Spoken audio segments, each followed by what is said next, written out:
नमस्कार, आमने सामने न्यूज में आपका स्वागत है। मैं हूं दिप्ति थापा। चुनाव आते ही राजनीतिक दलों की ओर से जनता को रिझाने के लिए तरह तरह के हथकंडे अपनाए जा रहे हैं। भाजपा जहां तूफानी रैलियां कर जनता के बीच जगह बनाने में जुटी है, वहीं सत्ता पर काबिज कांग्रेस ताबड़तोड़ घोषणाएं कर अपने तख्त को बचाने की कोशिश में है। सब्सिडी के सिलेंडर के बाद अब सरकार सीएनजी के दाम को कम करने की योजना में है। चुनाव का मौसम है तो चुनावी फल भी बाजार में खूब दिखाई दे रहे हैं। राजनीतिक पार्टियों में जनता को इन फलों के द्वारा लुभाने की होड़ सी लगी है। फल सुनकर आपको लग रहा होगा कि हम दशहरी आम और कश्मीरी सेब की बात कर रहे हैं। बिल्कुल नहीं, हम तो चुनावी फलों की बात कर रहे हैं जो जनता को लुभाने के लिए अलग अलग दलों के ब्रांड के नाम के साथ उतारा गया है। कोई बड़ी बड़ी घोषणाएं कर रहा है तो कोई मोबाइल और सूटकेस बांट रहा है, वहीं कोई चाय पिलाकर आम आदमी के साथ खड़े होने का सबूत दे रहा है। वैसे ठंड कम होने से कोहरा छट गया है तो राजनीतिक तस्वीर भी धीरे धीरे साफ हो रही है। भारत सरकार की सत्ता पर काबिज कांग्रेस पार्टी अपने तख्त को हिलता हुआ देख हरकत में दिख रही है। जहां राहुल गांधी के कट्टर सोच नहीं, युवा जोश वाले विज्ञापन टीवी से लेकर सड़कों पर छाए हुए हैं, वहीं सरकार ताबड़तोड़ घोषणाएं कर आम जनता को राहत देने का काम कर रही है। सब्सिडी वाले सिलेंडर पर बवाल खत्म करते हुए राहुल गांधी ने 9 की जगह 12 का आंकड़ा सुझा दिया, जिससे महिलाओं के बीच कांग्रेस ने छवि सुधारने का काम किया है। ने बिल बहुत अच्छा काम किया है, बहुत ही अच्छा काम किया है। जिनके फैमिलीज में ज्यादा मेंबर्स हैं उनके लिए तो ये पहले का जो कम सिलेंडर्स का था वो बहुत ही प्रॉब्लम होता है। वहीं अगले ही दिन केंद्र कर्मचारियों को 10% डीए देने का ऐलान कर दिया गया, जिससे करीब 80 लाख लोगों को फायदा होगा। साथ ही साथ 7वें पे कमीशन की भी नींव रख दी गई। इसे जनता को लुभाना नहीं कहेंगे तो क्या कहेंगे। राहत का सिलसिला यही नहीं खत्म हुआ।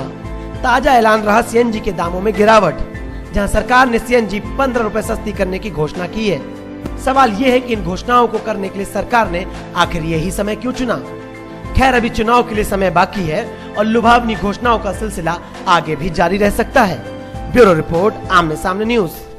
उत्तर प्रदेश के मुख्यमंत्री अखिलेश यादव पहुंचे फर्रुखाबाद, जहां उन्होंने 27 विकास कार्यों का शिलान्यास करने के साथ साथ सैफई महोत्सव की मीडिया कवरेज को लेकर मीडिया पर भी जमकर बरसे। नवाबगंज के बाबू सिंह डिग्री कॉलेज में मुख्यमंत्री ने सभा को भी संबोधित किया। देखिए रिपोर्ट। उत्तर प्रदेश के फर्रुखाबाद में ऐसा क्या खास है कि रोज कोई न कोई राजनीतिक दल के नेता शहर के दौरे पर होते हैं। आम आदमी पार्टी और सलमान खुर्शीद के बाद अब मौका था प्रदेश के मुख्यमंत्री अखिलेश यादव का। अखिलेश यादव पहुंचे फर्रुखाबाद, जहां उन्होंने करीब 27 विकास कार्यों का शिलान्यास करने के साथ साथ 11 लोकार्पण भी किए। मुख्यमंत्री ने जहां सपा सरकार की उपलब्धियों का बखान किया, वहीं सैफई महोत्सव को लेकर मीडिया पर भी खींच उतारी। मुख्यमंत्री ने कहा कि शहर के लोग क्या जाने नौटंकी क्या होती है, ये तो गाँव के लोग ही समझ सकते हैं। वही समझ पाएंगे, शहर वाले नहीं समझ पाएंगे नौटंकी में है क्या। तो सब कार्यक्रम हुए, लेकिन उन्होंने केवल आपकी पार्टी पर आरोप लगा करके, मुजफ्फरनगर का और तमाम ऐसी चीजें दिखा करके आपको बदनाम करने का काम किया। साथ ही साथ सैफई महोत्सव की मीडिया कवरेज पर सवाल उठाते हुए कहा कि मीडिया की नजर महोत्सव में लगी गरीबों की दुकानों पर नहीं गई, जहां सैफई महोत्सव से आसपास के व्यापारियों को फायदा हुआ है। मीडिया को दंगल नहीं याद रहा। मीडिया ने मुंबई में भगदड़ से 18 लोगों की मौत को उतनी प्रमुखता से नहीं दिखाया जितना सैफई महोत्सव की खामियों को। हमारे बहुत सारे साथी हैं, पढ़े लिखे हैं, पत्रकार साथी जानते होंगे। 17 और 18 की रात को मुंबई में भगदड़ हुई थी, 18 लोगों की जान चली गई। मुख्यमंत्री अखिलेश यादव ने शहर के नवाबगंज में बाबू सिंह डिग्री कॉलेज में सभा को भी संबोधित किया, जहां उन्होंने 1090, 108 लैपटॉप वितरण और कन्या धन जैसी योजनाओं का बखान करते हुए अपनी उपलब्धियों को गिनाया। वहीं पूर्व विधायक उर्मिला राजपूत के निवास पर अखिलेश यादव ने केजरीवाल सरकार पर वार करते हुए कहा कि सत्ता मोबाइल और एसएमएस से नहीं चलती। आप पार्टी दिल्ली में है जी, यहाँ जो किसानों की गरीबों की मदद करता है वो जीतता है यहाँ जी जी, जो जनता के बीच में रहता है जी जी, जो हर मुद्दा अगर एसएमएस में पूछने लगे तो हो गई राजनीति। यूपी में जो जनता के बीच जाता है, जनता उसे ही वोट देती है। आने वाले समय में मुख्यमंत्री के ऐसे तूफानी दौरे और बेबाक बयान और भी देखने को मिलेंगे। ब्यूरो रिपोर्ट, आमने सामने न्यूज, फर्रुखाबाद। खुर्जा में 6 दिवसीय राष्ट्रीय सेवा योजना का समापन समारोह बड़े धूमधाम से मनाया गया। इस समापन समारोह में छात्र छात्राओं ने समाज को शांति का पाठ पढ़ाया और पर्यावरण को साफ सुथरा रखने के लिए जागरूक भी किया। यूपी के खुर्जा में 6 दिवसीय NRC कॉलेज में वार्षिक उत्सव का समापन समारोह बड़े धूमधाम से मनाया गया। कार्यक्रम का आगाज मुख्य अतिथि डॉक्टर अजय छौकर ने मां शारदा के समक्ष ज्योति जलाकर किया। साथ ही साथ समाज में शांति और उन्नति के लिए प्रार्थना भी की गई। कार्यक्रम को विशेष बनाने के लिए छात्र छात्राओं ने बढ़ चढ़कर हिस्सा लिया और मुख्य अतिथि के समक्ष एक से बढ़कर एक नृत्य कार्यक्रम को प्रस्तुत किया।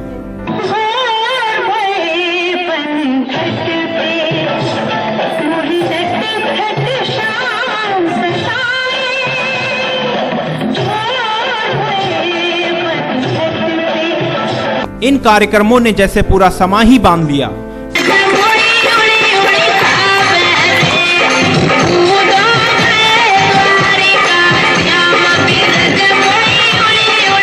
मुख्य अतिथि डॉक्टर अजय छौकर ने बच्चों की सराहना करते हुए राष्ट्रीय समाज सेवा के बारे में भी अवगत कराया।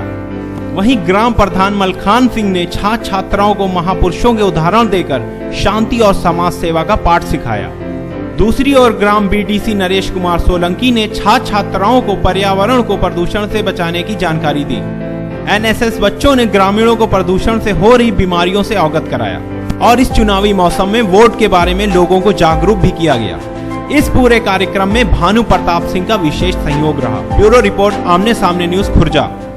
अब वक्त हो चला छोटे से ब्रेक का। ब्रेक के बाद देखेंगे कुछ और नई खबरें। तब तक देखते रहिए आमने सामने न्यूज। एक महल हो सपनों का, आपके इस सपने को साकार करने के लिए हम आए हैं। हम हैं राज कंस्ट्रक्शन कंपनी। नोएडा, दिल्ली, पूरे भारत में हम मकान नहीं घर बनाते हैं, क्योंकि हम हैं राज कंस्ट्रक्शन कंपनी। अधिक जानकारी के लिए हमारे नंबरों पर संपर्क कर सकते हैं।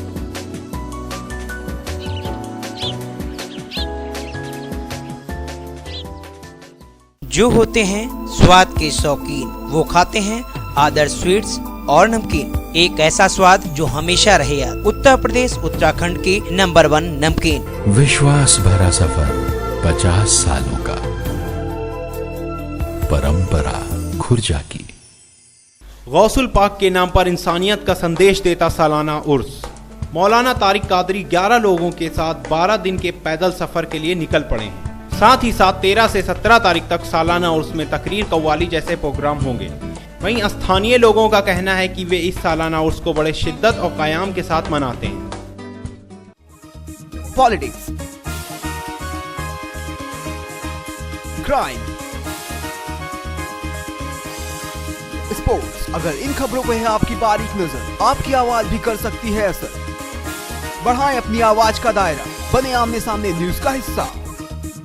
इस कार्यक्रम के प्रायोजक हैं राज कंस्ट्रक्शन कंपनी। हम बनाते हैं सपनों का घर। ब्रेक के बाद एक बार फिर आपका स्वागत है। यूपी के बेवर मैनपुरी में इन दिनों शहीद मेले की धूम मची हुई है। 7 फरवरी तक चलने वाले इस मेले में विभिन्न तरह के कार्यक्रम आयोजित किए जा रहे हैं। इसी कड़ी में मेले में बड़े उत्साह के साथ दंगल का आयोजन कराया गया, जहां सभी राज्यों से आए पहलवानों ने अपना दमखम दिखाया। देखिए बेवर मैनपुरी के शहीद मेले से ये रिपोर्ट। ऐतिहासिक शहीद मेला जोरों शोरों से उत्तर प्रदेश के बेवर मैनपुरी में जारी है। उत्तर प्रदेश के जिला मैनपुरी के कस्बा बेवर में इन दिनों शहीद मेला अपने पूरे शबाब पर है। शहीदों की याद में 1972 से लगातार आयोजित हो रहा शहीद मेला एक बार फिर प्रदेश भर से लोगों को अपनी ओर खींच रहा है। 7 फरवरी को खत्म हो रहे इस मेले में विभिन्न तरह के कार्यक्रमों और प्रतियोगिता का आयोजन हो रहा है। इसी कड़ी में बड़े स्तर पर दंगल प्रतियोगिता का आयोजन हुआ, जहां देश भर से आए पहलवानों ने अपने दांव पेच का लोहा दिखाया। 15 अगस्त 1942 की लड़ाई में जमुना प्रसाद त्रिपाठी, सीताराम गुप्त और कृष्ण कुमार की शहादत की याद में आयोजित होने वाले इस मेले में दंगल का खासा उत्साह लोगों के बीच में देखा गया। हमेशा की तरह मेले में दंगल पहलवानों को पगड़ी बांधकर सम्मानित किया गया। विजेता पहलवानों को शहीद जमुना प्रसाद त्रिपाठी, शहीद कृष्ण कुमार विद्यार्थी और शहीद सीताराम गुप्त के नाम पर शील्ड से भी नवाजा गया। दंगल का आनंद लेने के लिए आसपास के क्षेत्रों से सैकड़ों नौजवानों की भीड़ लगी रही। वहीं भीड़ पर काबू पाने के लिए प्रशासन की मुस्तैदी भी साफ दिखाई दी, जहां थाना प्रभारी भारी संख्या में पुलिस बल के साथ मौजूद रहे। ब्यूरो रिपोर्ट, आमने सामने न्यूज, बेवर मैनपुरी। बिहार के समस्तीपुर में अनुसूचित जाति को राशन कार्ड वितरित किए गए, जहां जिलाधिकारी नवीन चंद्र झा ने सभी को राशन कार्ड उपलब्ध कराए। बताते चले जिले में कई ऐसे लोग भी हैं जो गरीबी रेखा से नीचे होने के बावजूद सस्ते सरकारी राशन से महरूम रह जाते थे। उनकी इस समस्या को दूर करने के लिए नए सिरे से राशन कार्ड वितरण किया गया, जिसमें बाजार के मूल्य से काफी कम दरों में राशन मिल सकेगा, जहां चावल 3 रुपए और गेहूं 2 रुपए प्रति किलो कीमत निर्धारित की गई है। इस राशन कार्ड के तहत प्रति परिवार 5 किलो अनाज वितरण होना तय किया गया है। इस बुलेटिन में फिलहाल सिर्फ इतना ही। कल फिर मिलेंगे कुछ और नई खबरों के साथ। तब तक के लिए मुझे यानी दीदी थापा को दीजिए इजाजत। नमस्कार।